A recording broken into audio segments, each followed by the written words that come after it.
అందరికీ praise the lord. ప్రభు అయిన యేసు క్రీస్తు వారి శక్తిగల నామమున మీ అందరికీ నా హృదయపూర్వకమైన ధన్యవాదాలు. ఈ సాయంత్రము ఈ ఉపవాస ప్రార్థనకు కూడి వచ్చిన మిమ్మల్ని బట్టి దేవుణ్ణి ఘనపరుస్తూ ఉన్నాను. మన ఆత్మల మేలు నిమిత్తమై దేవుడు మనల్ని దర్శించునుగాక, మనల్ని సంధించునుగాక, మన పరిస్థితులను చక్క చేయునుగాక, శక్తితో నింపునుగాక, ఆదరణ కలుగ చేయునుగాక, బలముతో నింపునుగాక, విజయము వెంబడి విజయము కలుగ చేయునుగాక. ఆమెన్, ఆమెన్, హల్లెలూయా. దేవునికి స్తోత్రం. ఈ సాయంత్రము మత్తయి సువార్త 6వ అధ్యాయము 16, 17, 18 వచనాలు ఒకసారి చదువుకుందాం. మత్తయి రాసిన సువార్త. మీరు ఉపవాసము చేయునప్పుడు వేషధారుల వలె దుఃఖముఖులై ఉండకుడి. తాము ఉపవాసము చేయుచున్నట్టు మనుషులకు కనబడవలెనని వారు తమ ముఖములను వికారము చేసుకొందురు.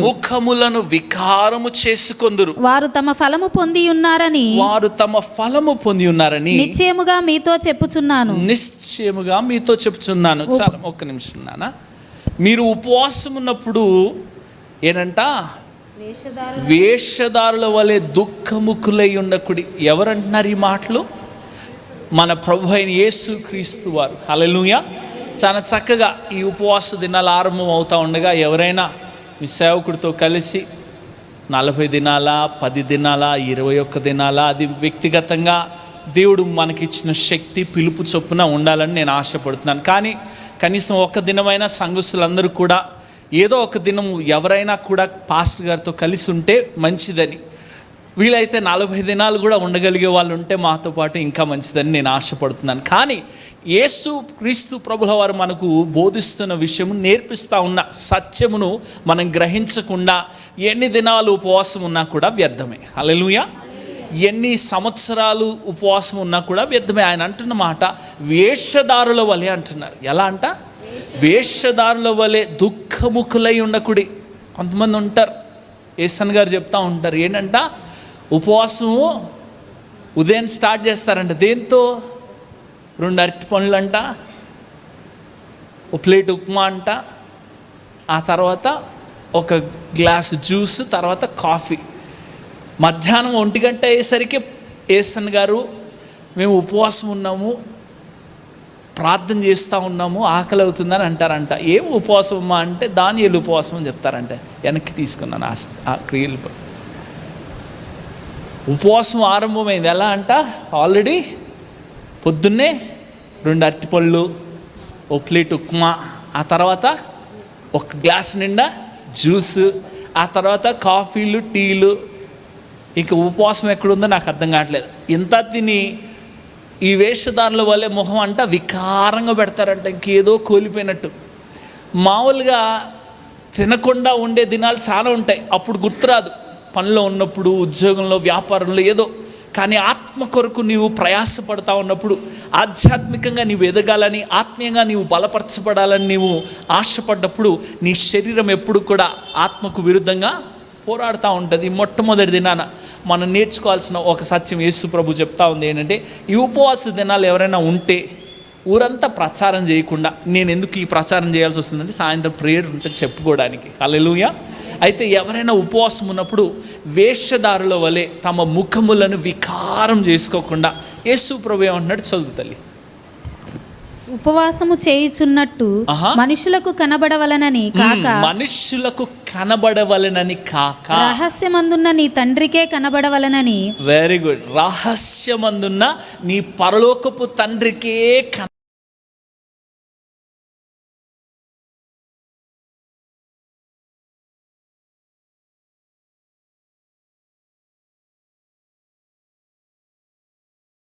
నీ మొహాన్ని ఏం చేయాలంట? చక్కగా కడుక్కొని.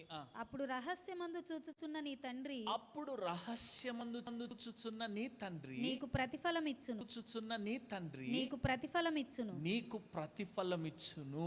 కానీ నువ్వు మనుషులు చూచున్నట్లుగా ఉపవాసం చేస్తే నీ ప్రతిఫలము నీకు దొరికిందంటా ఉన్నాడు. కానీ నీవు రహస్యమందు చూచుచున్న నీ తండ్రికి కనబడినట్లుగా నీ మొహాన్ని కడుక్కొని నూనెతో తల అంటుకొని చక్కగా ప్రార్థనలో రహస్యమందు ప్రార్థన చేస్తూ దినమంతా కూడా గడిపి ఆయన దగ్గర నీవు పోరాడినప్పుడు ఏం కలుగుతుందంట? పరలోకము నుండి నీ బహుమానము ఏమవుతుందంటమ్మా? నిశ్చయముగా నీ ప్రతిఫలము పొందుదు అంటా ఉన్నాడు. భూమి మీద మీ కొరకు ధనమును కూర్చుకొనవద్దు, ఇక్కడ చిమ్మెటయు తుప్పును తినివేయును, దొంగలు కన్నము వేసి దొంగిలిదరు. ఈ భూమి మీద ఎప్పుడు కూడా అందరం కూడా ఏం చేస్తూ ఉంటాము? సంపాదించుకుంటూ ఉంటాం. కానీ దాని మీద కాదు మన ముఖ్య సారాంశం. ఈ రాత్రి ఈ ఉపవాస దినాల్లో మనం ఈ మొదటి దినంలో ప్రవేశించి ఉన్నాం. యాక్చువల్లీ ఈ మొదటి దినము ఐ వాంట్ టు క్లారిఫై, ఇక్కడ ఉన్న వాళ్ళందరూ కూడా ఎవరైనా ఉపవాసం ఉండాలనుకుంటే దయచేసి దేవుని నడిపింపు, దేవుని ప్రత్యక్షత కలిగి అనాలోచితంగా మీరు చేయకుండా జ్ఞానం కలిగి దేవుడే మనల్ని నడిపిస్తాడని నేనైతే ఆశపడతా ఉన్నాను. హల్లెలూయా. ప్రాముఖ్యంగా మన ఉద్దేశాలు మనుషులేదో చూసి మనల్ని పొగడాలని, ఆ పాస్టర్ గారు 40 దినాలు ఉపవాసం ఉన్నారంట, సంఘస్థులు కూడా ఉన్నారంట, అది కాదు. రహస్యమందు చూసే మన తండ్రి మనకు ప్రతిఫలం ఇచ్చినట్లు మనం ఉపవాసం ఉన్నాం. హల్లెలూయా. అయితే ఉపవాస దినాలు చేయాల్సిన కారణం ఏంటి అంటే, ఒకసారి యెషయా గ్రంథము 58వ అధ్యాయానికి వెళ్ళిపోదాం. యెషయా గ్రంథం 58వ అధ్యాయము 6వ వచనము నుండి చదువుదాం. దుర్మార్గులు కట్టిన కట్లను విప్పుటయు, దుర్మార్గులు కట్టిన కట్లను విప్పుటయు, కాడిమోను మేకులు తీయుటయు, కాడిమాను మోకులు తీయుటయు, బాధింపబడిన వారిని విడిపించుటయు, ప్రతి కాడిని విరుగగొట్టుటయు, ప్రతి కాడిని, అందరూ చెప్దామా? ప్రతి కాడిని విరుగగొట్టుటయు. నేను ఏర్పరచుకొనిన ఉపవాసం. అందరూ ఒకసారి చెప్దామా? ప్రతి కాడిని విరుగగొట్టుటయు. ప్రతి కాడిని విరుగగొట్టు. అమ్మ ఈ లైటే నాన్న, వద్దు నాన్న, నాకు కనిపించట్లేదు ఎవరు కూడా. ప్రతి కాడిని కూడా విరుగగొట్టుటయు నేను ఏర్పరచుకొనిన ఉపవాసము కదా. ఇశ్రాయేలు ప్రజలు దేవుడు ప్రశ్నిస్తూ ఉన్నాడు ప్రవక్త అయిన యెషయా ద్వారా. ఆయన ఏర్పరచుకున్న ఉపవాసం ఏంటంట? దుర్మార్గులు కట్టిన కట్లను విప్పుటయు, కాడిమాను మోకులు తీయుటయు, బాధింపబడిన వారిని విడిపించుటయు, ప్రతి కాడిని విరుగగొట్టుటయు. అది ఏ కాడైనా కావచ్చు. అప్పు రుణం అనే కాడ, ఆత్మీయంగా ఉన్న కాడ, పాపపు కాడ, లేకపోతే ఇంకా ఏ కాడైనా మనిషి జీవితంలో యేసుక్రీస్తు ప్రభుల వారు వచ్చిన తర్వాత ఉండడానికి, పని చేయడానికి వీల్లేదు. హల్లెలూయా. ఆయన ప్రతి కాడిని కూడా విరుగగొట్టిన దేవుడు అయినాడు. బిగ్గరగా చప్పట్లు కొట్టి దేవుని నామాన్ని ఘనపరుద్దాం. ఈ రాత్రి నీవు ఆ స్వతంత్రతలో నడవాలని ఆయన కోరుతా ఉన్నాడు. నన్ను అపవాదైన సాతాను ఎన్నోసార్లు మన మాటల ద్వారా చిక్కబడి ఉంటాం, మన ఆలోచనలో చిక్కబడి ఉంటాం, మన తలంపుల్లో చిక్కబడి ఉంటాం. మనం ఆలోచించేది ఎప్పుడు కూడా చిన్నగానే. మన తలంపులు, ఊహలు, మన ఆలోచనలు ఎప్పుడు కూడా ఇది నాకు సాధ్యమా, ఇది నిజంగా దేవుడు నా పట్ల జరిగిస్తాడా, నేను దీనికి అర్హురాలనా, ఇది నాకు జరుగుతుందా, ఆయన నన్ను చూస్తూ ఉన్నాడా దేవుడు, నాకు ఈ కార్యం చేస్తాడా దేవుడు అని నీవు అనుకుంటున్నావేమో. కానీ ఆయనకు అసాధ్యమైనది ఏదైనా కలదా అని ఆయన ప్రశ్నిస్తూ ఉన్నాడు ఈ రాత్రి. హల్లెలూయా. అది స్వస్థతే కావచ్చు, అది లేకపోతే ఇంకా ఏ అద్భుతమైన కావచ్చు, ఆయనకు అసాధ్యం అంటూ ఏది లేదు. ఈ రాత్రి నీవు నీ మాటల చేత చిక్కబడి ఉన్నావు, నీవు పట్టబడి ఉన్నావు. నీవేం పలుకుతావో దాన్ని నీవు అనుభవిస్తూ ఉంటుంది. జీవ మరణములు నాలుక వశం. దేవుని వాక్యం ఇక్కడ సెలవిస్తూ ఉంది. ఆయన కోరిన ఉపవాసం ఏంటంటే తెలుసా? ఈ కడుపు మార్చుకునేది కాదు, ప్రతి కాడిని విరుగగొట్టుట అంట. ఏ విధంగా విరగొడతామంటే, అపోస్తల కార్యంలో చూస్తే వెండి బంగారములు నా యొద్ద లేవు, కానీ నజరేయుడైన యేసు క్రీస్తు శక్తిగల నామమున నీవు లేచి నీ పరుపెత్తుకొని నడు. హల్లెలూయా. ఈ రాత్రి నువ్వు ఎక్కడున్నావో, ఏ స్థితిలో ఉన్నావో నాకు తెలియదు, నేనే స్థితిలో ఉన్నానో నాకు తెలియదు, కానీ నా దేవుడికి తెలుసు అండి. హల్లెలూయా. మనం వెళ్తున్న మార్గం ఆయనకు తెలుసు, మనం అనుభవిస్తున్న కష్టం ఆయనకు తెలుసు, మన కన్నీరు, మన దుఃఖము, మనం అనుభవిస్తున్న ప్రతిదీ కూడా ఆయన చూస్తున్న దేవుడు. కానీ ఆయన అంటున్నాడు నువ్వు లెగాలంటా ఉన్నాడు. హల్లెలూయా. నువ్వు లెగాలి. నీవున్న స్థితిలో అక్కడే కూర్చుంటా అంటే కుదరదు. 38 ఏళ్ళుగా ఒక వ్యక్తి ఎక్కడ కూర్చున్నాడంట? అక్కడ దేవదూత వచ్చి నీటిని కదిలించగానే ఎవరు మొదట దాంట్లోకి దిగుతారో వాడికి స్వస్థత కలుగుతుందంట. ఈ యేసుక్రీస్తు ప్రభుల వారు అక్కడికి వచ్చి ఆయన అంటున్నాడు, నీవు స్వస్థత పొందకోరుచున్నావా? ఈ రాత్రి దేవుడు మనల్ని అడుగుతా ఉన్నాడు, నీవు నీ జీవితంలో కార్యము నేను చేయగలుగుతానని నమ్ముతున్నావా? ప్రతి కాడిని నేను విరగొట్టగలిగిన దేవుడని నీవు నమ్ముతున్నావా? నీ ఆరోగ్య ప్రదాతనని నీవు నమ్ముతున్నావా? నీ జీవ ప్రదాతనని నీవు నమ్ముతున్నావా? నీకు విజయమునిచ్చే దేవుడని నమ్ముతున్నావా? ఆధ్యాత్మికంగా నీవు ఊహించలేనంత ఎత్తైన కొండపైకి నేను ఎక్కించగలనని నమ్ముతున్నావా?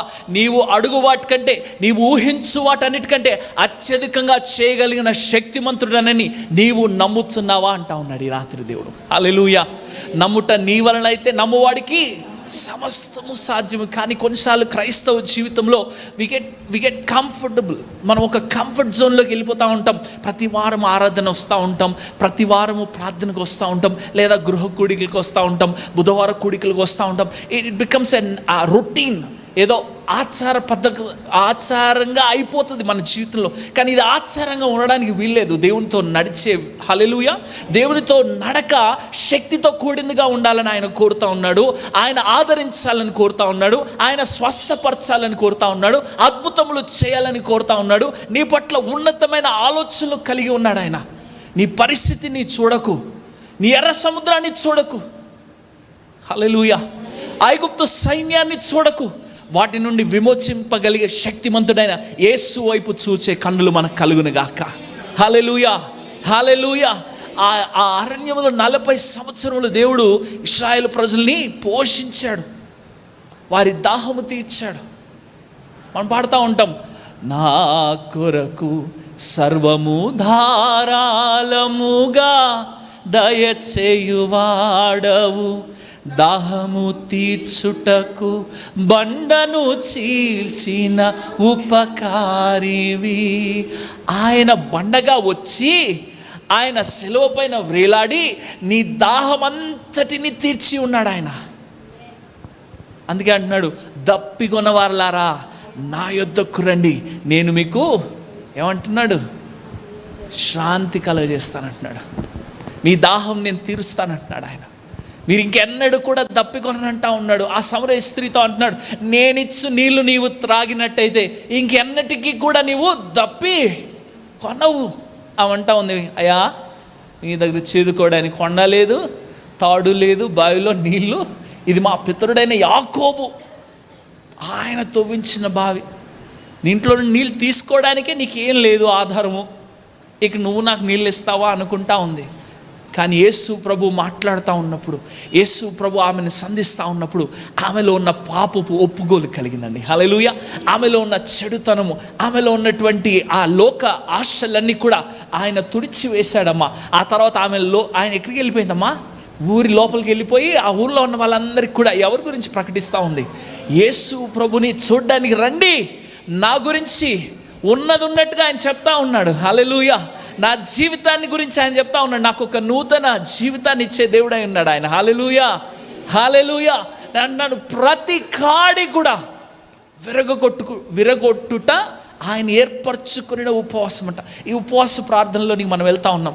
ఏ సమస్య అయినా కావచ్చు, పుట్ ఆన్ ఎ పేపర్. ప్రతి ఒక్కరు కూడా మీ ఇబ్బందులు, అవసరతలు ఏదున్నా కూడా ఒక పేపర్ పైన రాయండి. ఈ సంవత్సరం, పోయిన సంవత్సరం మనము పలుకుతా ఉన్నాం వాగ్దానాలని. దేవుడు మనం అడిగిన దానికన్నా, నేను అంటాను, నా ఊహకు మించే దేవుడు ఇప్పటివరకు నిలబెట్టాడు. నేనేమై ఉన్నానో అది కేవలము నా దేవుని కృప తప్ప ఇక వేరేది ఏది లేదు. నా శక్తి, నా సామర్థ్యత, నా జ్ఞానం అని చెప్పుకోవడానికి ఏది కూడా లేదు. ఏమై ఉన్నానో అది కేవలము ఆయన ఉచితమైన కృప మాత్రమే. హల్లెలూయా. ఇక నిలబడ్డానంటే ఆయన కృప, మాట్లాడుతున్నానంటే ఆయన కృప, బ్రతికి ఉన్నానంటే ఆయన కృప, నేను ఇక్కడ ఉన్నానంటేనే ఆయన కృప. అంతకుమించి వేరే మాట చెప్పడానికి లేదు ఇక్కడ. హల్లెలూయా, హల్లెలూయా అని అంటున్నాడు. ప్రతి కాడిని విరగొట్టుట. ఏ కాడి మిమ్మల్ని ఇబ్బంది పెడుతుంది? పిల్లల సమస్యల, ఇరుకైన మార్గమా, ఉద్యోగమా, పరిస్థితుల, శ్రమల, అవమానాల, నిందల, బాధల, ఏ కాడి నీవు మోస్తా ఉన్నావు ఈ రాత్రి? హల్లెలూయా, హల్లెలూయా. ఆయన అంటున్నాడు, నేను మీ భూమి మీద ఉన్న జనులందరి దృష్టికి నీకు ఖ్యాతిని, మంచి పేరును తెప్పిస్తానన్నాడు. అది జరగాలంటే మరి దానికి తగ్గట్టు పరిస్థితులు కలగాలిగా. హల్లెలూయా, హల్లెలూయా. నేను అంటాను, ఒక స్వస్థత చూడాలంటే అనారోగ్యం చూడాలి కదా. అక్కడ యేసు ప్రభు మరణించిన వాడిని లేపాలంటే లాజరు చనిపోవాలి కదా. హల్లెలూయా. మనకు స్వస్థతలు కావాలి కానీ లాజరు చనిపోవద్దు. మనం అద్భుతం చూడాలి కానీ మన జీవితంలో ఇబ్బందులు కలగొద్దు. మనం దేవుని కార్యాలు చూడాలి కానీ మనం పరిస్థితులు ఎదుర్కోవద్దు. ఎలా అయింది? హల్లెలూయా, హల్లెలూయా. మన జీవితంలో మనం ఎదుర్కొనే ప్రతి పరిస్థితి కూడా ఆయన ముందుగానే ఎరిగి ఉన్నాడు. He knows it all. ఇంకో మాట చెప్పినా, ఆయన ముందుగానే ఎరిగి ఉన్నాడు మాత్రమే కాదు కానీ దాని అంతము కూడా ఆయన ఎరిగి ఉన్నాడు. బిగ్గరగా చప్పులుగా దేవుని నామాన్ని ఘనపడదామా. హల్లెలూయా, హల్లెలూయా, హల్లెలూయా. ఆయన ఆది అంతమైన దేవుడు అని ఊరికి నేను పలకలేదండి. ఆయన అల్ఫా ఒమేగా అయిన దేవుడు. భూమికి పునాది వేయబడక మునుపే నిన్ను నన్ను క్రీస్తులో ఏర్పరచుకున్నాడంట. ఎంత గొప్ప ధన్యత. నేను అనుకుంటా ఉన్నాను, ఈ లోకంలో ఇన్ని కోట్ల మంది ఉంటే ప్రభా, ఏ యోగ్యత లేని వారం, ఏ అర్హత లేని వారము, ఏ మంచితనం కూడా లేని వారము, అసలు మాలో ఏది కూడా చెప్పుకోవడానికి ఒక .0000 కూడా ఏం లేదు ఇక్కడ. ఇలాంటి మమ్మల్ని భూమికి పునాది వేయబడక మునిపే క్రీస్తులో మమ్మల్ని ఎన్నుకున్నావు. దేవానికి స్తోత్రం. హల్లెలూయా. ఎందుకు ఎన్నుకున్నాడు తెలుసా? ఈ లోకానికి నీవు నేను వెలుగుగా ఉండడానికి, నీవు నేను ఉప్పుగా ఉండడానికి, నీవు నేను ఆయన గుణాతిశయములను ప్రచురపరచడానికంట. ఈ ఉపవాస దినాలు దయచేసి రొటీన్గా వెళ్తూ ఉన్నాం అనేది కాకుండా దుప్పి నీటి వాగు కొరకు ఆశపడినట్లుగా, దేవా నీ కొరకు నా ప్రాణం ఆశపడును గాక. కీర్తనకారుడు అంటాడు, నీవే నా బలము కేడేము, నీకే నాత్మన పింతున్, నీ కొరకే ప్రభువా నా ప్రాణము ఆశపడుచున్నది. ఆయన కొరకు ఆశ లేకపోతే మనం వచ్చి కూడా వ్యర్థమే. ఇక్కడికి వచ్చేది ఏదో 4 మాటలు వినడానికి, ఏదో 4 పాటలు పాడుకోవడానికి, ఏదో లైట్లు వేసుకొని ఇక్కడ ఏదో అందరూ వస్తూ ఉన్నారు వెళ్తా లేదు. ఇక్కడికి నీవు వస్తూ ఉంది ఆయన సన్నిధిని అనుభవించడానికి, ఆయన శక్తిని అనుభవించడానికి, ఆయన ప్రసన్నతను అనుభవించడానికి, ఆయన కార్యమును అనుభవించడానికి. ఆయన తలంపులు మన ఎడలు ఏమైనా ఆయన మాట్లాడే దేవుడు అయి ఉన్నాడు, ఆలోచనకర్త అయి ఉన్నాడు ఆయన. హల్లెలూయా. నీ మార్గములను సరళము చేసే దేవుడు అయి ఉన్నాడు. అడ్డురాలన్నింటినీ కూడా తొలగించి ఏంటంట నీతిమంతుల మార్గమును సరళము చేసే దేవుడు అన్నాడు. బిగ్గరగా చప్పులు కొడదాం, దేవుని నామాన్ని కనపడదాం. హల్లెలూయా, హల్లెలూయా. ఏ అడ్డురాళ్ళున్నా ఈ రాత్రి, ఏ పరిస్థితుల్లో నీవు ఎదుర్కొంటున్నా కూడా ప్రతి కాడి విరగొట్టబడును గాక. ఆయన ఏర్పరచుకున్న ఉపవాసం ఇదే అంట. మీరేదో కడుపులు మార్చుకొని ఈ పొట్టంతా జారిపోయేటట్టు ఈ నాలుకంతా కూడా ప్రార్థన చేసి జారిపోయేటట్టు ఎండిపోయి, అది కాదు. ఆయన ఏర్పరచుకున్న ఉపవాసం, ఆయన చెప్తా ఉన్నారు, ఆయన ఏర్పరచుకున్న ఉపవాసం ప్రతి కాడిని విరుగగొట్టుట. ప్రతి కాడి మీరు అది గుర్తుపెట్టుకోవాలి. ఆయనకి ఇష్టమైన ఉపవాసం అంటే ఇది. కడుపు మార్చుకోవడం కాదు ఆయనకి ఇష్టమైన ఉపవాసం. ఏంటంటే ప్రతి కాడిని ఎలా అడగండి, ఎలా విరగొడతాం చెప్పండి? ఎలా? క్వశ్చన్ వేసుకోండి. మీరు ఎలా చెప్పండి, మీరు చెప్పండి ఎలా? నజరేయుడైన యేసుక్రీస్తు నామములో. హల్లెలూయా. ప్రతి అప్పు రుణం విరగొట్టబడును గాక, ప్రతి అనారోగ్యము విరగొట్టబడును గాక, ప్రతి కుటుంబ సమస్యలనే కాడి విరగొట్టబడును గాక, ప్రతి పాపపు బంధకం అనే కాడి విరగొట్టబడును గాక, ప్రతి విధమైనటువంటి దేవునికి ఆయాసకరమైన మార్గం అనే కాడి విరగొట్టబడును గాక. నీతి మార్గములో నీవు నీ కుటుంబం నడుచుదురు గాక, ఆయన మార్గములో నీవు నేను నడుచుదుము గాక. ఆయనకి ఇష్టమైన వారిగా మనం ప్రయాణం చేయడానికి ఆయన కృప మనకు కలుగును గాక. Amen, amen. హల్లెలూయా. చదువు తల్లి. మొదటిగా ఈ ఆయన ఏర్పరచుకున్న ఉపవాసం ఏంటంట? దుర్మార్గులు కట్టిన కట్లు విప్పుట, కాడిమాను మోకులు తీయుట, బాధింపబడిన వారిని విడిపించుటయు, ప్రతి కాడిని విరుగగొట్టుట. ఇక ఆయన అంటున్నాడు, అన్ని ప్రతి కాడి కూడా విరగొట్టుట ఆయన ఏర్పరచుకున్న ఉపవాసం. దాంతోపాటు ఇంకొక ఆయనకి ఇష్టమైన ఉపవాసం ఉంది, చదువుతలి. నీ ఆహారము ఆకలి గొనిన వారికి పెట్టుటయు. నువ్వు ఓ పూట తినకపోతే, నిజంగా ఎవరికైనా లేకపోతే వాళ్ళకి సహాయం చేయి. నువ్వు కడుపు మార్చుకున్నంత మాత్రాన్ని సరిపోదు.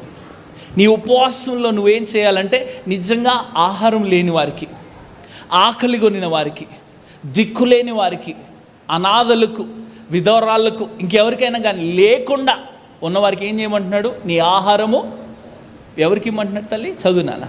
ఆకలి కొనిన వారికి పెట్టుట. ఆకలి కొనిన వారికి పెట్టమంటున్నాడు. చదువుమా. నీ రక్త సంబంధికి ముఖము తిప్పకుండుటయు.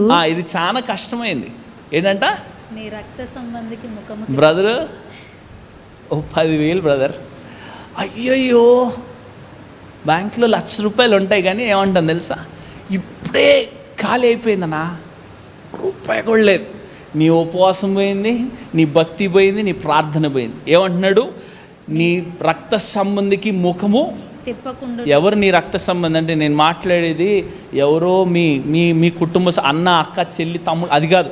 సంఘము నీ రక్త సంబంధం. హల్లెలూయా. ఎందుకంటున్నానంటే ఆ రక్త సంబంధం కన్నా ఈ రక్త సంబంధమే చాలా గొప్పది, నిరంతరం నిలిచి ఉండేది. హల్లెలూయా, హల్లెలూయా. సంఘములో ఎవరైనా బ్రదర్, సిస్టర్ ఏదైనా అవసరతలో ఉంటే ఈ ఉపవాస దినాల్లో మనం ఇది ప్రయత్నిద్దాం. మనకున్నంతలోనే, అది 100, 200, 500, 1000, మీ 1,00,000 ఏమన్నా కావచ్చు. ఎవరికైనా అవసరం ఉందని తెలిస్తే రహస్యమందు చేయాలి. మనం ముందే చూసాం ఎలా చేయాలంట. ఈ ప్రతి కాడి విరగొట్టడము, బహిరంగంగా విరగొట్టే ముందు రహస్యంగా ఉండాలి అది. హల్లెలూయా. యేసు ప్రభువు అంటున్నాడు, మీరు రహస్యమందు మీ తలుపు వేసుకొని పరలోకమందున మీ తండ్రి చూచున్నట్టు ప్రార్థన. పరిసయ్యులు, శాస్త్రులు ఏం చేస్తారు? వేషధారులు అంట. వారు ఎక్కడ నిలబడి ప్రార్థన చేస్తారంట? వీధుల మధ్యలో నిలబడి. అది కూడా ఏం ప్రార్థన? పెద్ద పెద్ద ప్రార్థనలు చేస్తారంట. వాళ్ళ వస్త్రాలన్నీ కనిపించేటట్టు. అంటే నేను గాక భక్తి పరుడును, నన్ను చూసి నేర్చుకుంటారా మీరంతా? అలా కాదు. మనం ఎంత దీనస్థితిలో ఉంటామో ఆయన అంత హెచ్చిస్తాడు. నిన్ను నువ్వు గణపరుచుకున్నావా, ఆయన తొక్కేస్తాడు. తన్ను తాను తగ్గించుకునేవాడు, తన్ను తాను హెచ్చించుకునేవాడు తగ్గించబడని అంటా ఉంది దేవుని వాక్యం. ఈ విరగొట్టడం అన్నీ కూడా ఫస్ట్ రహస్యమందు జరిగించాలి మనం. యేసుక్రీస్తు ప్రభుల వారు ఆయన ఈ లోకానికి దేవుడిగా ఉండి ఆయన శరీరధారిగా వచ్చిన దినములో మనం చూస్తాం ఎన్ని మార్లు ఆయన ఇంకా చీకటిగా ఉన్న వేళలో ఆయన ఎక్కడికి వెళ్ళిపోయాడంట? కొండ మీదకి వెళ్ళిపోయాడంట. ఎందుకు? రహస్యమందు తండ్రిని ప్రార్థన చేయడానికి వెళ్ళాడు. ఆయన మనకు మాదిరి చూపిస్తూ ఉన్నాడు. మన జీవితంలో ఈ ఉపవాసాలు కడుపు మార్చుకుంటే సరిపోదు. ప్రార్థన చాలా ప్రాముఖ్యమైనది. వాక్యం చదవడము ఇంకా ప్రాముఖ్యమైనది. మన ఆహారం ఏంటి? దేవుని వాక్యము. మన దప్పిక ఏంటి? ప్రార్థన. దేవునితోని ప్రార్థనలో గడపడం. ఈ చేస్తూ ఉన్నప్పుడు రెండోదిగా ఆయన అంటా ఉన్నాడు, ఏం చేయాలంట? రక్త సంబంధులకంట ముఖము తెప్పొద్దు. ఎవరికైనా ఏదైనా అవసరం ఉందని తెలియగానే రహస్యంగా వెళ్ళిపోయి, వాళ్ళకు కూడా వీలైతే తెలియకుండా ఏదన్నా కవర్ అన్న ఏదన్నా చేతిలో పెట్టేసి ఫస్ట్ ఏం చేయాలి? ఆహారము. ఆకలి కొని వారికి ఆహారం పెట్టమంటున్నాడు. రెండవదిగా అది ఎంతైనా కావచ్చు, మనకి తెలియకుండా, వాళ్ళకు కూడా తెలియకుండా దేవుడు మాత్రమే చూసేటట్టు వాళ్ళకి చేరేద్దాం. తర్వాత తల్లి, దిక్కుమాలిన బీదలను నీ ఇంట చేర్చుకొనుటయు. అమ్మ, ఈ పాస్టర్ గారు ఇంకో ఊరుకుంటే ఏమో చెప్తా ఉన్నారు. దిక్కుమాలిన మీద మేము చేర్చుకోవడానికి, మేము ఉండడానికే. మా పెద్దమ్మ ఉండే, చనిపోయింది. మా పరిమళ పెద్దమ్మ, ఇక్కడ చైతన్యపూర్లో అమ్మ వాళ్ళ అక్క. 2005 సంవత్సరంలో యాక్సిడెంట్లో వాళ్ళందరూ కూడా ప్రభుని నిద్రించారు. కానీ ఆ ఉన్నప్పుడు ఆమెకు పిచ్చి, అదే పిచ్చి మా చెల్లికి కూడా వచ్చింది. మా చిన్న చెల్లి షారోన్ రోజుకి మొత్తం సేమ్ టు సేమ్ అనిపిస్తుంది. ఎవడో పిచ్చోడు వెళ్తూ ఉంటే రోడ్డు మీద చక్కగా కారులో కూర్చోబెట్టుకొని ఇంటికి తీసుకొచ్చేసి ఆయన ఇంట్లో వాడు ఎవడో తెలీదు, వాడికి తల స్నానం పోసి మొత్తం ఆమె అంతా స్నానం చేయించి చక్కగా మళ్ళీ మాకు ఫోన్ చేసేది, అరే రారా రారా అనేది. ఫస్ట్లో మాకు తెలియదు ఏమైందో. వెళ్ళిన తర్వాత ఇదేం బాధరా బాబు అనుకునేవాడు. వాడి దగ్గర మామూలు వాసన రాదు.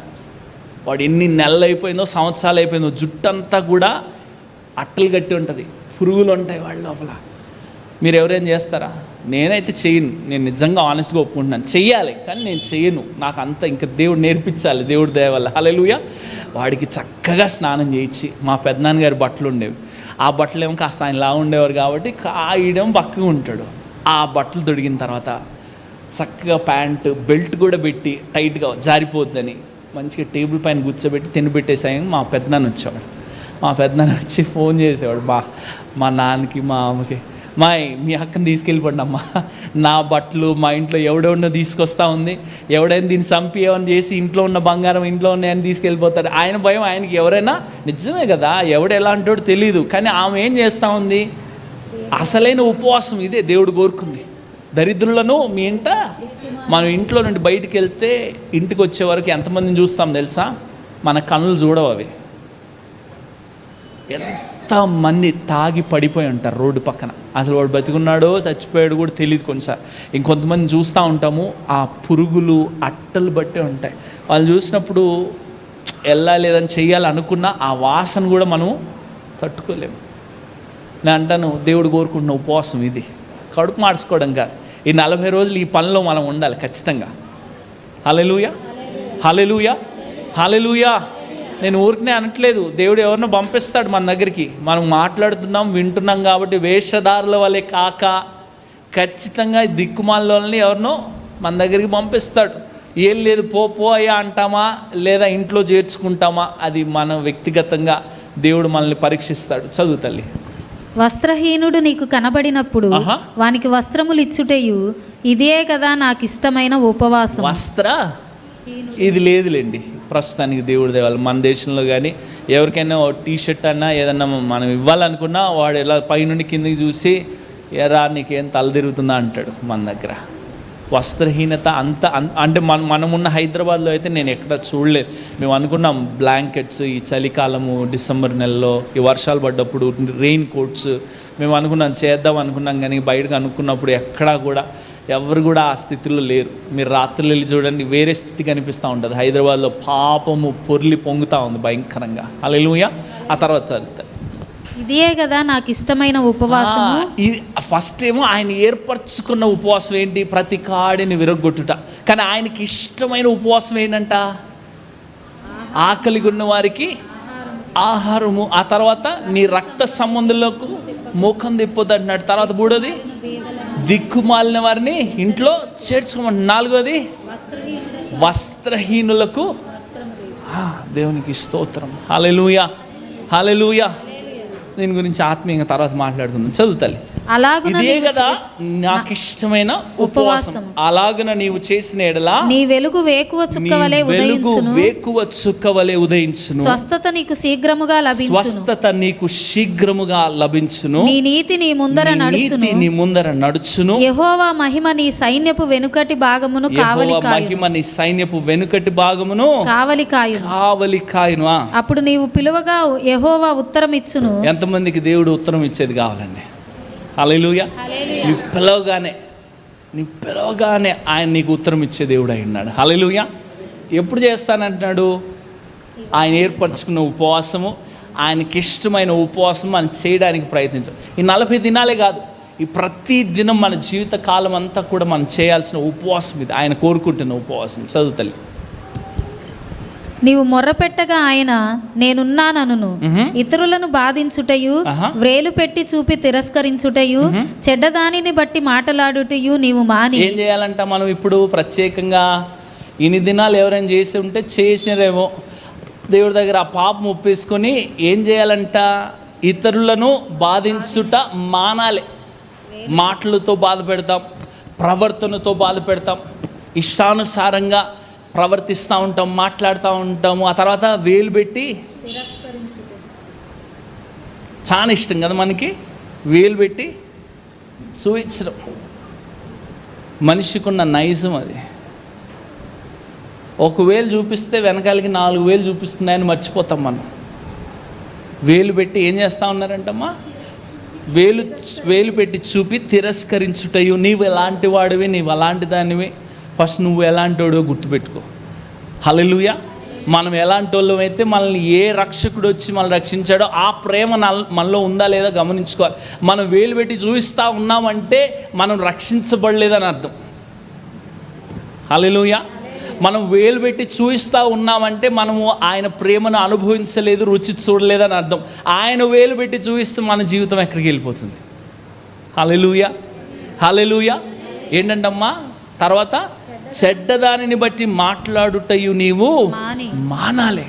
చెడ్డ మాటలు, చెడ్డ విషయాలన్నీ కూడా, వాళ్ళు ఇలా అంట, వీళ్ళు అలా అంట, అలా చేశారంట, ఇలా చేశారంట, అట్లా అంట, ఇట్లా అంట, నీకు అవసరం లేదు. ఎవరి జీవితాన్ని ఎవరి లెక్క వాళ్ళు దేవునికి అప్పచెప్పాలి ఖచ్చితంగా.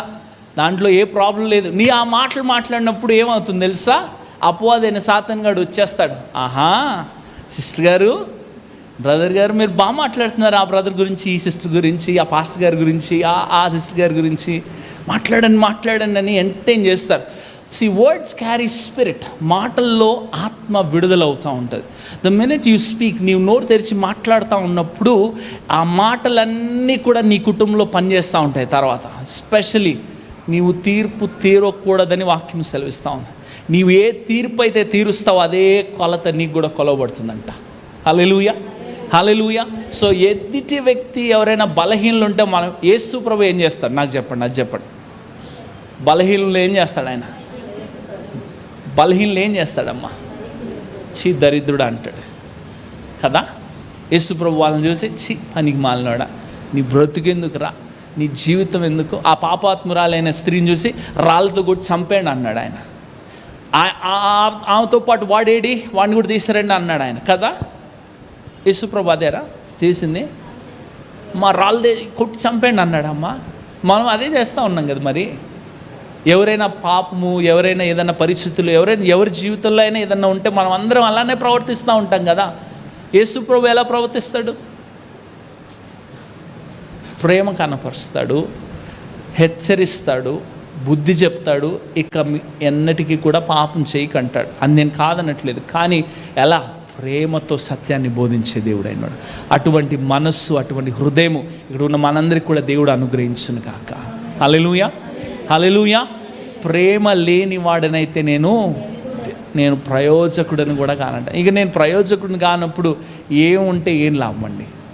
యేసు ప్రభు ఎలా ప్రేమించాడో మనం కూడా అలా ప్రేమించడానికి, యేసు ప్రభు ఎలా ఆదరిస్తూ ఉన్నాడో అందరినీ, మనం కూడా అదే ఆదరణ. అన్నిటికన్నా ముఖ్యంగా ఏ ఆదరణ అయితే నీవు అనుభవిస్తున్నావో నీ జీవితంలో, ఏ ప్రేమనైతే నేను అనుభవిస్తున్నామో, ఏ క్షమాపణనైతే నేను మన జీవితంలో అనుభవిస్తున్నామో, అదే ప్రేమను మనం కనపరచడానికి, అదే క్షమాపణను, అదే ఆదరణను ఎదుటి వ్యక్తికి కూడా కనపరచడానికి దేవుడు శక్తితో నింపునుగాక. ఆమేన్. చదువు తల్లి. ఆశించిన దానిని ఆకలి కొనిన వానికిచ్చి శ్రమపడిన వానిని తృప్తిపరిచిన ఎడల చీకటిలో నీ వెలుగు ప్రకాశించును. ఆశించిన దానిని ఆకలి కొన్న వానికి ఇచ్చి శ్రమపడిన వారిని ఎడల. శ్రమపడిన వారు ఎవరమ్మా? నేను మాట చెప్పిన, పౌలు అంటాడు, మీ కొరకు ఆత్మీయంగా శ్రమపడే మీ సేవకులను ఏం చేయమంటున్నాడు? గౌరవించండి అంటా ఉన్నాడు. హల్లెలూయా. ఘనత వహించండి వారిని అంటా ఉన్నాడు. హల్లెలూయా. ఇంకో మాట చెప్పిన, మన ఇళ్ళలో పని చేస్తారు ఎవరైనా, శ్రమ పడతా ఉంటారు.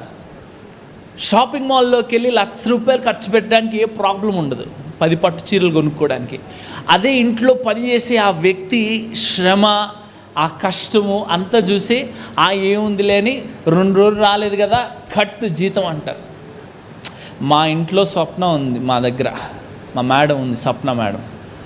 మా అక్క ఏంటంటే ఎప్పుడు వస్తుందో ఎప్పుడు పోతుందో, ఇంకా ఆమెకి దేవుడికి తప్ప ఇక ఇంట్లో ఎవరికి కూడా అర్థం కాదు. మేము ఎప్పుడైనా ఆమె వచ్చిందో లేదో కూడా తెలుసుకోవడానికి బయటికి వెళ్ళి చూస్తాం. బాసాలు లేవు అంటే అన్నీ కడిగేశారంటే వచ్చిందని అర్థం. మా పరిస్థితి అది.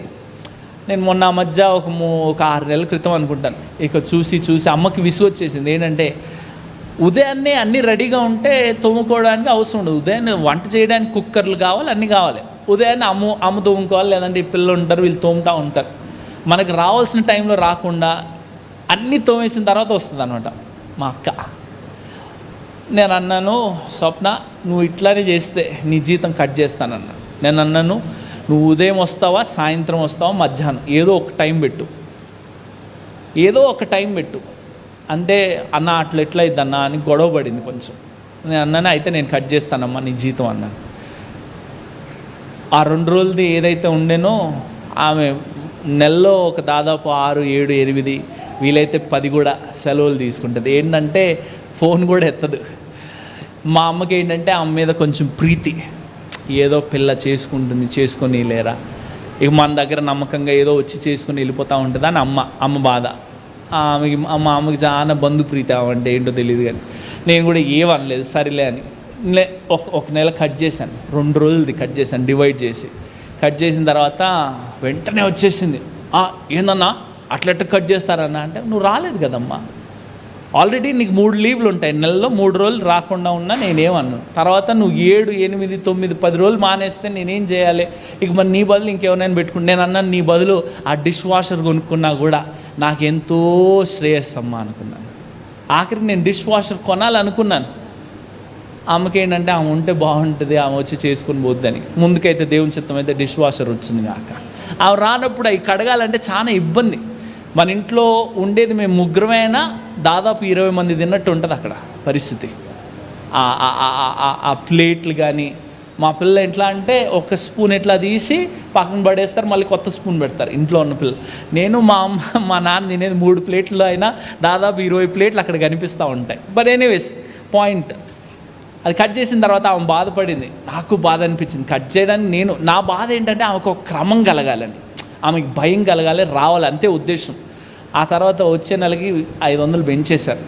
అమ్మ అన్నది వద్దులేరా, వాళ్ళ కష్టం మనకెందుకు నాన్న అంటే. నేను అన్న కష్టం మనం దోచుకోవాలని కాదమ్మా, వాళ్ళు నమ్మకంగా టైంకి, నీకే కదా ఇబ్బంది, నీకేగా. ఆమె రాకుండా నువ్వే గడుక్కొని అన్నీ మనం గడుక్కొని ఇక ఆమెను పెట్టుకొని ఏం లాభం అంటే కూడా అమ్మ వెంటనే మొన్న ఈ మధ్య ఆరోగ్యం దెబ్బతినింది కాస్త. మొన్న చూసి ఒక జీతం ఇచ్చిన తర్వాత, అంటే నేను చేసింది చెప్పుకోవడం అని కాదు, నేను చెప్తా ఉన్నాను. ఏమంటున్నారమ్మా, శ్రమపడు, ఎవరు శ్రమపడుతూ ఉంటారో ఏం చేయొద్దంటమ్మా, తృప్తిపరచమంటాం. బాగా కొన్ని రోజుల నుండి చెప్తా ఉన్నాం, 1 నెల నుండి బాగా హై షుగర్ బీపీ వచ్చింది అన్న, ఇట్లా ఉంది నా పరిస్థితి, ఇట్లా ఉంది అని చెప్తా ఉంటే మొన్న ఆలోచించి డాక్టర్స్ నేనే బుక్ చేశాను. అమ్మ నువ్వు పని చేయి, ఉదయాన్నే ఇంటికి వచ్చేసాయి, వాళ్ళ రక్తం అన్నీ తీసుకొని వాళ్ళు వెళ్ళిపోతారు. అన్న ఎంత అయిద్దన్న, నేను పెట్టుకోలేనన్న. నేను ఎవడు పెట్టుకోమంటున్నాడే తల్లి, నువ్వు రా, వచ్చి చేయించుకొని వెళ్ళిపోమ్మా, ఆ తర్వాత నీ పని ఉంది చేసుకో. మొన్న డాక్టర్ గారి దగ్గరికి కూడా పంపించాను. దేవుడి దేవాలు అన్ని క్షేమంగానే ఉన్నాయి. కొంచెం షుగర్ స్టార్ట్ అయింది అమ్మాయికి, చిన్న యవనస్తురా. మొన్న చెప్తా ఉంది తన ఇంట్లో బాధలు, ఏదో పరిస్థితులు చెప్పుకుంటా ఉన్నప్పుడు నేను అన్నాను, ప్రార్థన చేయడం తప్ప, దేవుడు తప్ప వేరే ఏది కూడా లేదమ్మా. ఎవరికైనా కూడా ప్రతి వ్యక్తికి ఇబ్బందులు ఉంటాయి, పరిస్థితులు ఉంటాయి, కానీ ఆయన ఆశ్రయించిన వారిని ఆయన తృప్తిపరిచే దేవుడు అయినాడు. హల్లెలూయా. శ్రమపడే వారిని ఏం చేయమంటుంది అక్కడ, తృప్తిపరచాలి. మనం చేయగలిగింది ఏం లేదు, మనకేం వాళ్ళకి ఏమి ఇవ్వలేం, కనీసం మనం చేయగలిగిన అయినా మనం చేయాలి. నేను అంటాను, మన జీవితంలో కూడా ఎవరైనా శ్రమపడే వాళ్ళు మన ఇంట్లో కానీ ఎక్కడైనా కానీ వారికి మేలు చేయడానికి, వారిని తృప్తిపరచడానికి మనం ప్రయత్నించినప్పుడు తప్పకుండా దేవుడు మనకి అది చేస్తే ఏం జరుగుతుందంటమ్మా, చీకటిలో నీ వెలుగు ఎలా తెలుసా, వారి జీవితంలో ఉన్న చీకటిలో దేవుని వెలుగు ప్రకాశిస్తుంది, దేవుని ప్రేమను వాళ్ళు చూస్తూ ఉంటారు. అప్పుడు ఈయన నిజమైన దేవుడు అనే ఆలోచన కూడా వారికి కలుగుతుందండి. చదువుతలే. అంధకారము నీకు మధ్యాహ్నము వలె నుండును, యెహోవా నిన్ను నిత్యము నడిపించును. శ్యామకాలమున ఆయన నిన్ను తృప్తిపరచి నీ ఎముకలను బలపరచును. నీవు నీరు కట్టిన తోట వలెను ఎప్పుడునూ ఉబుకుచుండు నీటి ఊట వలెను ఉండెదవు. పూర్వకాలము నుండి పాడైపోయిన స్థలములను నీవు నీ జనులు కట్టెదరు. అనేక తరముల క్రిందట పాడైపోయిన పునాదులను నీవు మరలా కట్టెదవు. విరువబడిన దానిని బాగు చేయు వాడవనియు, దేశంలో నివసించున్నట్లుగా త్రోవలు సిద్ధపరచు వాడవనియు నీకు పేరు పెట్టబడును. నా విశ్రాంతి దినమున వ్యాపారము చేయకుండా నాకు ప్రతిష్టమైన దినమని నీవు ఊరకుండిన ఎడల, విశ్రాంతి దినము మనోహరమైనదియు యెహోవాకు ప్రతిష్ట దినమనియు ఘనమైనదనియు అనుకొని దాని ఘనముగా ఆచరించిన ఎడల, నీకిష్టమైన పనులు చేయకయు వ్యాపారము చేయకయు లోకవార్తలు చెప్పుకొనకయు ఉండిన ఎడల.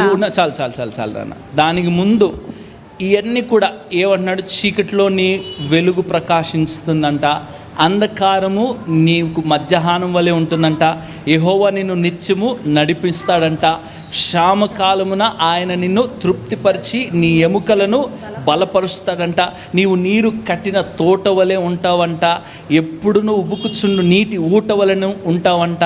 పూర్వకాలము నుండి పాడైపోయిన స్థలములను నీ జనులు కడతారంటుంది. ఆ తర్వాత అనేక తరముల క్రిందట పాడైపోయిన పునాదులను నీవు మరలా పునాదులు కట్టగలుగుతారండి. ఇక్కడ వాక్యం ఏం చెప్తా ఉంది?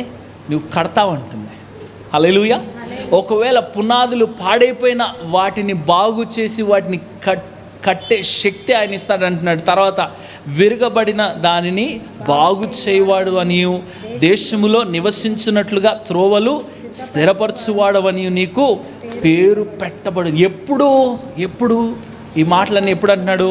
ఇతరులను బాధించుటయు, వ్రేలు పెట్టి చూపి తిరస్కరించుటయు, చెడ్డదానిని బట్టి మాట్లాడుటయు నీవు మాని ఆశించిన దానిని ఆకలిగొని వారికి ఇచ్చి శ్రమపడిన వారిని తృప్తిపరిచిన ఎడల.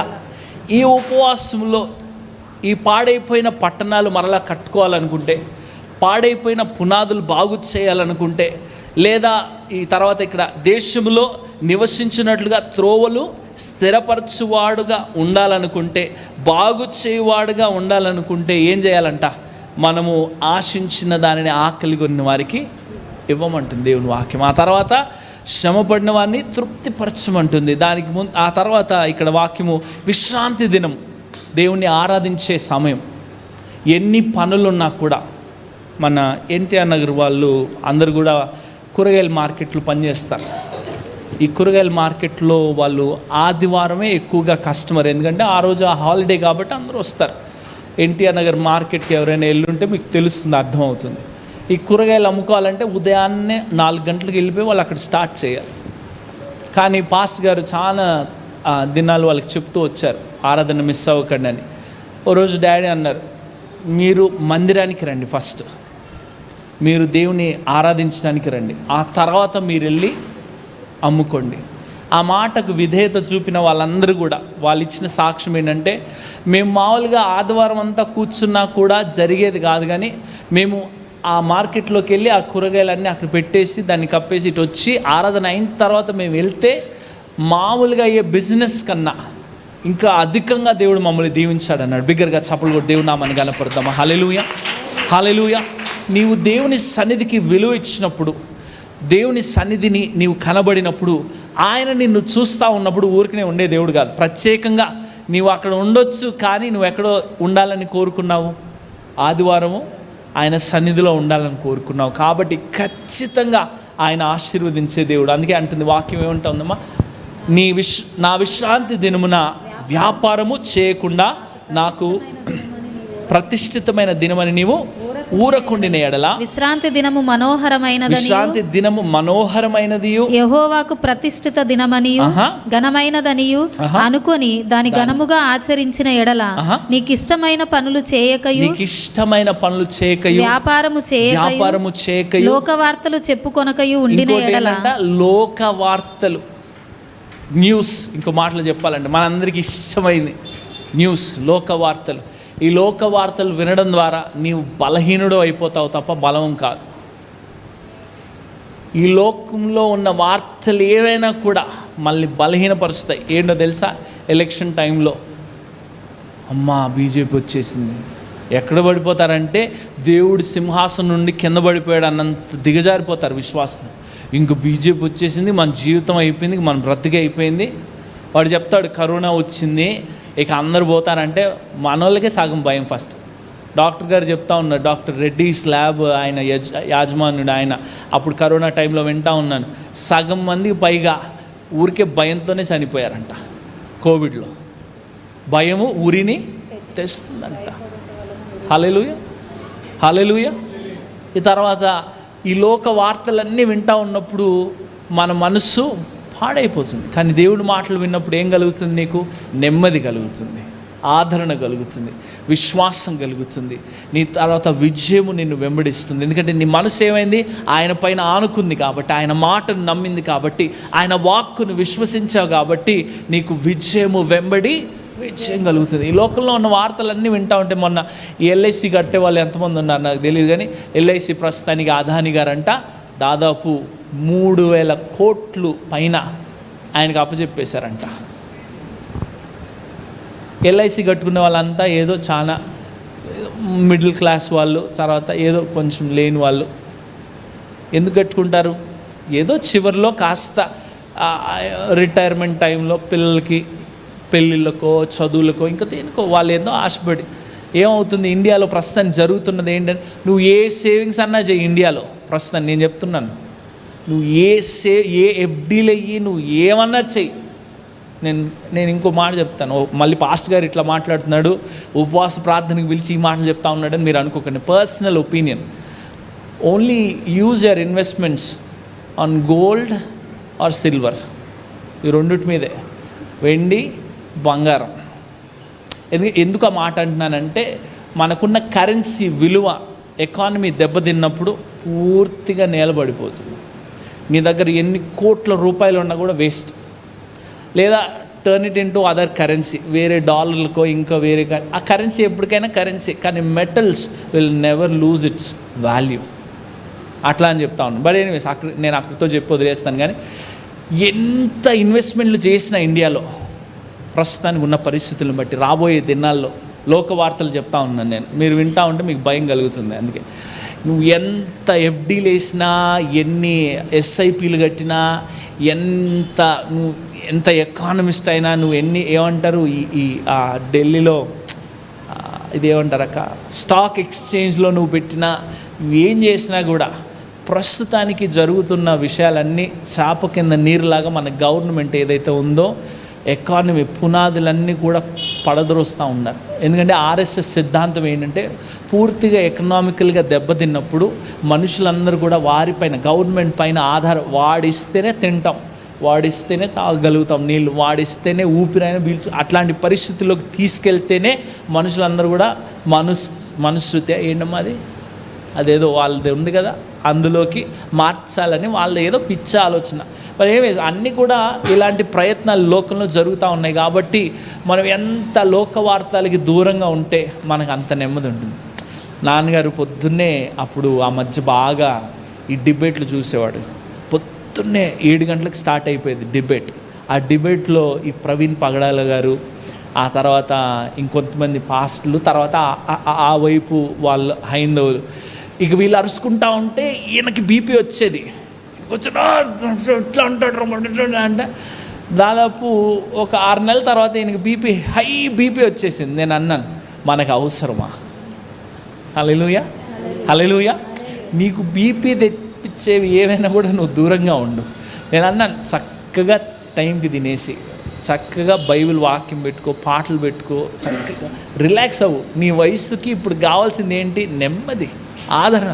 లేదు అట్లా అట్లనే అంటారు. యేసుప్రభు చెప్పలేదా, నా నామము నిమిత్తం మీరు దూషించబడతారు, హింసించబడతారు అని ఆయన చెప్పలేదా మనకి? అట్లా కాదు ఇట్లా కాదంటే కుదరదు. అంతే అది. హల్లెలూయా. దాన్ని ఎంత తొందరగా యాక్సెప్ట్ చేస్తామో అంత నెమ్మది మనకు ఉంటుంది. ఎదుటి వ్యక్తి ఎవరేమన్నా కూడా మనకు నెమ్మది ఉండొచ్చు. మొన్న మధ్య ఈ 3 రోజులు అటు ప్రయాణం చేసి వెళ్ళిన ముగిచ్చేస్తున్నాను. మేము దేవుడి వల్ల అన్నీ క్షేమంగా తిరుగుతూ ఉన్నాం. చివరిలో మునార్ వెళ్ళేటప్పుడు అనుకుంటా, తమిళనాడు బార్డర్లో మేము పెట్రోల్ కొట్టించుకుందామని యాక్చువల్లీ తిన్నాం హోటల్లో తిన్నాం, పెట్రోల్ కాదు, హోటల్లో తిని బిల్ కట్టడానికి వెళ్ళినప్పుడు మా దగ్గర క్యాష్ లేదు, ఈ ఫోన్పేలు కూడా ఈ పని చేయట్లేదు. నేను కార్డు ఉంది, నేను సిన్సియర్గా వెళ్ళి కార్డు ఇస్తే వాడు అన్న మాట ఏంటంటే, లిటరలీ నేను కార్డు ఇస్తే తినే ముందు అడుక్కోవాలి కార్డు పనిచేస్తుందా లేదా అని వాడు తమిళ్లో అన్నాడు. వాడు ఇంకా బిచ్చగాడిని చూసినట్టు చూస్తూ ఉన్నాడు మమ్మల్ని అందరినీ కూడా. దున్నపోతుల్లా తిన్నారన్నాడు. మేము తినింది ఏం లేదు అక్కడ, ఓ పరోటా కొంచెం రైస్ ఏదో తిన్నాం మేము. దానికి వాడు ఎంత సీరియస్ అయిపోతే నేను అన్నాను, బాబు నువ్వు అన్నది రైటే, మేము వచ్చినప్పుడు నువ్వేం పెట్టాలంటే నో క్రెడిట్ కార్డ్స్ లేదా ఓన్లీ క్యాష్ అని పెడితే ఎదుటి వ్యక్తి కస్టమర్కి అర్థమైంది. తినడానికి వచ్చినోడు ఎవడైనా కార్డు తీసుకుంటారా అది తీసుకుంటారా అని అడుగుతాడా? ఆకలి మీద ఉంటాడు. మేము అప్పటికి రాత్రంతా ప్రయాణాలు చేసి అక్కడికి వచ్చాము. నేను అన్నాను, నీది తప్పు, ఓ పని చేయి, నాది తప్పే అడగలేదు అంటున్నావు కదా, నాది తప్పే నీది తప్పే, నువ్వేం చేయాలంటే నెక్స్ట్ టైము ఓన్లీ క్యాష్ అని బోర్డు పెట్టి అక్కడ. అంటే వాడు వాడికి పక్కనే హోటల్ ఆనుకొనే వాడికి పెట్రోల్ బంక్ కూడా వాడిదే అంట. మరి అక్కడ కార్డు ఉంటుంది, ఆడు తీసుకెళ్ళాడు. అక్కడ తీసుకెళ్ళిన తర్వాత వాడు గునుగుతూ ఉన్నాడు, తిడతా ఉన్నాడు. నాకు ఎక్కడ బాధ అయిందంటే, నీ డబ్బులు నీకు ఇస్తూ ఉన్నప్పుడు, నీకు కార్డ్ అవైలబుల్ ఉన్నప్పుడు ఇంకా ప్రాబ్లం దేనికి? హల్లెలూయా. ఈలోపు మన పిల్లలందరూ కూడా వాడు గుంతా ఉంటే నేను ఇట్లానే ఎందుకు మాట్లాడుతున్నాడు అనేసి, అరే మాట్లాడకరా, డబ్బులు ఇస్తూ ఉన్నాం కదా, ప్రాబ్లం ఏంటి నీకు, పెట్రోల్ కూడా కొట్టించుకుంటామని చెప్పాను నేను.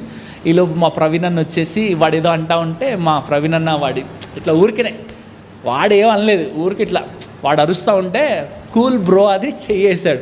వాడు చెయ్యేసేసరికి వాడికి ఏమనిపించింది అంటే, వీళ్ళు నన్ను కొడతారేమో అని వాడు తీసుకున్నాడు. ఇక దానికి ఆ చిన్నది 10 మంది వచ్చేసారు, వాళ్ళంతా తమిళోళ్ళు. మా అమ్మ ఎప్పుడు చెప్పేది చిన్నప్పటి నుండి, 60 వాళ్ళతో పెట్టుకోవాలంటే 60 రాళ్ళు వెనకేసుకోవాలని. హల్లెలూయా. ఏంటంట, 60 వాళ్ళతో పెట్టుకోవాలంటే 60 రాళ్ళు వెనకేసుకోవాలని చెప్పేది. అంటే మా అమ్మమ్మ నేర్పిందంట. ఎందుకంటే మా అమ్మమ్మ ఆ డోర్నకల్లో హాస్టల్లో పనిచేస్తే తమిళ వాళ్ళు ఉండే అంట. అప్పుడు వాళ్ళతో పెట్టుకోవాలంటే 60 రాళ్ళు వెనకేసుకొని పెట్టుకోవాలంట. వాళ్ళు చూస్తే 10 మంది చిల్లర, ఇక ఎట్లా అంటే ఇక బూతులు మాట్లాడుతున్నారు, వచ్చేసారు, రే డే ఏడా ఏడా పోడా ఏడా అడే అని. వాడి మాకు భాష రాదు కానీ ప్రభు తర్వాత ప్రవీణ్ వాళ్ళు భాషలో మాట్లాడుతున్నాను. నేను అనుకున్నాను, వీళ్ళు అన్ని భాషల్లో మాట్లాడితే ఎంత బాగుండు ప్రభు అనుకున్నాను నేను. హల్లెలూయా. అక్కడ వాళ్ళ భాషలో ఏడా పోడా అంటుంటే వీడు కూడా ఓ ఏడా పోడా అంటా ఉన్నాడు. మా ప్రవీణ్ అన్న అయితే హైలైట్. నేను అనుకున్నాను, ప్రభువా వీళ్ళంతా భాషలో మాట్లాడితే బాగుంటుంది. అక్కడికి వెళ్ళిన తర్వాత అందరూ కూడా, పిల్లలందరూ కూడా దేవుడి వల్ల ఇంట్రెస్ట్ ఉండాలి, ఆశ ఉండాలి. అక్కడికి వెళ్ళగానే వాళ్ళ భాష మాట్లాడాలని, అటు తమిళ్ కానీ అటు కింద కేరళకి వెళ్ళిన కేరళ భాష కానీ మాట్లాడడానికి ప్రయత్నిస్తున్నారు. మరి మందిరంలో భాషలు మాట్లాడడానికి ప్రయత్నిస్తున్నామా? హల్లెలూయా, హల్లెలూయా. నువ్వు ఆశపడితే దేవుడు తృప్తిపరుస్తాడు. ఈ వాగ్దానము మీకు, మీ కుటుంబ సభ్యులకు, దూరస్తులందరికీ కూడా అని వాగ్దానం ఇచ్చాడు. పేతురు మాట్లాడుతూ ఉన్నాడు అపోస్తల కార్యం 2వ అధ్యాయంలో. ఈ రాత్రి మనం ఒకవేళ ఆశపడితే, ఈ ఉపవాసము దేవుడు కోరినట్టుగా మనం చేయగలిగితే, కనీసం ప్రయత్నం చేద్దాం. మనం చేయగలుగుతామని నేను చెప్పట్లేదు, ఆయన సహాయం లేని మనం ఏం చేయలేం. కనీసం మనం ప్రయత్నం చేసినట్టయితే ఆ ప్రయత్నాన్ని దీవించే దేవుడు అయినాడు ఆయన. హల్లెలూయా. ఎజ్రా, నెహెమ్యాలు పాడైపోయిన పట్టణాల్ని కట్టిన వారండి. హల్లెలూయా. వారు ఆశపడ్డారు, వారు ఇబ్బందులు పడలేదని కాదు, ఎదుర్కొన్నారు, సమస్యలు ఎదుర్కొన్నారు. అది ఆ యెరూషలేం పట్టణాన్ని కట్టేటప్పుడు, తిరిగి దేవాలయం కట్టేటప్పుడు చాలా ఇబ్బందులు ఎదుర్కొన్నారు. కానీ వాళ్ళు నిలదొక్కున్నారు. మనం అలాంటి పరిస్థితులు ఎదుర్కొంటామని నేను చెప్పట్లేదు. ఆత్మీయంగా మనం పోరాడగలగాలి. ఈ రాత్రి మనం ధ్యానించిన వాక్య ప్రకారంగా మన వెలుగు, చీకట్లో మనకు వెలుగు కలుగునట్లుగా, మధ్యాహ్నపు ఏనంట మాది అంధకారము నీకు మధ్యాహ్నము వలె ఉండును. యెహోవా నిన్ను నిత్యము నడిపించును. క్షామకాలమున ఆయన నిన్ను తృప్తిపరచి. అందరూ ఏమవుతారో నాకు తెలియదు, నీవు నేను తృప్తిపరచబడతాం. హల్లెలూయా. COVID-19 వచ్చినప్పుడు చాలామంది, అంటే మన చర్చ్లో కొంతమంది ఉన్నారులేండి, కానీ వద్దులేండి ఆ మాటలు మాట్లాడుకొని వేస్ట్. కానీ చాలా మేము ఎలా పోషించబడ్డామో అది దేవుడికే తెలుసు. మామూలుగా సంవత్సరం అంతా పోషణ ఎలా ఉంటుందో తెలుసు మాకు. COVID-19లో లాక్డౌన్లో సేవకులము మాకు ఎక్కడి నుండి ఏ ఆదాయం లేదు, ఏది అన్ని బిల్లు అయితే కట్టుకోవాలి, ఏదున్నా లేకపోయినా ఈఎంఐలు కట్టేతూనే ఉంటాయి. కారు బిల్లు, ఇంటి రెంట్, అది ఏమంటారు కరెంటు బిల్లు, అన్నీ ప్రతిదీ కూడా ఆగడానికి వీల్లేదు. మామూలు కాలంలో మామూలు టైంలో ఉన్నదానికన్నా డబుల్ పోర్షన్ ఆశీర్వాదాలు నేను చూశాను COVID-19లో. హల్లెలూయా. ఆ లాక్డౌన్లో ఎక్కడి నుండి వచ్చాయి, ఎలా వచ్చాయి, ఎవరు ఇచ్చారు? ఓ సిస్టర్ గారు ఫోన్ చేశారు, రెడ్డీస్ అని ఫోన్ చేసి, వన్యా ఎలా ఉన్నారు, అందరూ మమ్మీ డాడీ అందరూ బాగున్నారు అంటే, అక్క అందరం బాగున్నాం అక్క, మీరు ఎట్లా ఉన్నారు దేవుడి వల్ల అంటే, మాట్లాడి కాసేపు చిన్న కానుక పంపిస్తున్నాను, మీరు సేవకులు కదా, మీకు ఎక్కడి నుండి అవుతుంది, నాకు మనసులో దేవుడు ప్రేరేపించాడని 21,000 పంపించి 21,000 పంపించింది ఆమె. హల్లెలూయా. అలా ఆ సిస్టర్తో పాటు ఇంకో సిస్టర్, అంతా అన్యులే. మన చర్చ్ వాళ్ళు ఏమన్నారు తెలుసా? నేను అనొద్దు అనుకున్నాను కానీ నేను అంటాను, ఎందుకంటే మనకు తెలియాలి. ఎంత వస్తుందో, పాస్టర్ గారు మనకు ఒక్క బియ్యం బస్తా కూడా పంచట్లేదు. కల్వరి టెంపుల్ పాస్టర్ గారు చూడండి, బియ్యం బస్తాలు పెడతా ఉన్నాడు, అవి పెడతా ఉన్నాడు, ఇవి పెడతా ఉన్నాడు. నేను అంటాను, నీ పాస్టర్ గారు పోషించబడుతున్నాడా లేదా నువ్వు గమనిస్తున్నావు? అసలు పాస్టర్ గారిని పోషించాల్సింది ఎవరు? గొర్రెల కాపరిని పోషిస్తాయి కదా. హల్లెలూయా. మేము ఎడతెగక ప్రార్థన చేస్తూనే ఉన్నాం ఇక్కడ మందిరంలో. ఆ తర్వాత లైవ్, మనకి అసలు ఈ లైవ్ స్టార్ట్ చేయడం కూడా కోవిడ్తోనే స్టార్ట్ అయింది. అసలు దానికి ముందు ఊరికే ఫేస్బుక్లో ఉండేది. ఆ కోవిడ్లో నేను వినయ్ మాకు తెలుసు ఎన్ని రాత్రులు నిద్ర లేకుండా ఎలా లైవ్ ఇవ్వాలి, ఎలా ముందుకెళ్ళాలి, ఎలా దీన్ని ముందుకు తీసుకెళ్ళాలని ఎన్ని ఆలోచనలు, ఎన్ని వెతుకుతా రాత్రి పగలు నిద్ర ఆహారం లేకుండా వెతుకుతూ ఉన్నాం. మేము ఈ పని మీదే ఉన్నాం, అసలు వేరే ధ్యాస లేదు. అట్లాంటి సమయంలో దేవుడు పోషించాడు, ఆరోగ్యం ఇచ్చాడు, కృప చూపించాడు, ఇన్ని గొప్ప కార్యాలు చేశాడు మన దేవుడు. హల్లెలూయా. ఎప్పుడు మనకెవరేం పెడతారనేది కాదు, మనం ఎవరికి యేసుప్రభు అంటాడు, it's a blessing to bless someone than to receive. ఏంటంట, మనం పొందుకునే దానికన్నా ఎదుటి వారికి ఇవ్వడమే ఆశీర్వాదం అంట. నీవు ఆశీర్వదించబడిన వాడిగా దానిగా ఉండాలనుకుంటే ఈ రాత్రి ఒకవేళ ప్రతి కాడి కూడా విరగొట్టాలి. హల్లెలూయా. ఆయన ఏర్పరచుకున్న ఉపవాసం అది, ఆయనకి ఇష్టమైన ఉపవాసం. ఆకలి కొని వారికి ఆహారం పెట్టమంటున్నాడు. ఆ తర్వాత రక్త సంబంధులకు ముఖము త్రిప్పుకంటున్నాడు. ఆ తర్వాత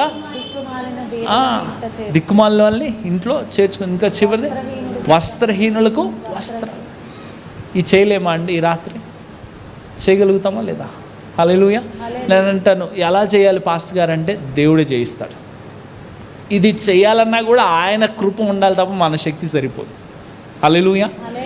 ఆయన ఇచ్చిన ఆజ్ఞలు నెరవేర్చాలన్నా ఆయన శక్తి, ఆయన సామర్థ్యత ఇస్తే తప్ప మనం ఏమీ కూడా చేయలేము. ఈ రాత్రి ఒక్కసారి లేచి నిలబడదాం. ముఖ్యంగా ఈ ఉపవాస దినాల్లో చక్కగా మొహంలో నీరసం కానీ, మొహంలో ఏదో ఉపవాసం ఉన్నామబ్బా అలసిపోయామా అది కాదు, సంతోషంగా యేసుప్రభు అంటున్నాడు, ఈ వేషధారుల వలె మనకు కనిపించకుండా పరలోకమందు రహస్యంగా చూసే మన తండ్రి మనకు ప్రతిఫలం ఇచ్చినట్లుగా ఈ ఉపవాస ప్రార్థనలు మనం ముందుకెళ్ళడానికి పరిశుద్ధాత్మ దేవుని సహాయం మనకు కలుగునుగాక. సమయంలో ఎవరైనా దయచేసి ముందుకు వచ్చి ప్రార్థన చేసినట్టయితే రేపటి నుండి దయచేసి షార్ప్ 7 గంటలకి ప్రారంభించుకుందాం.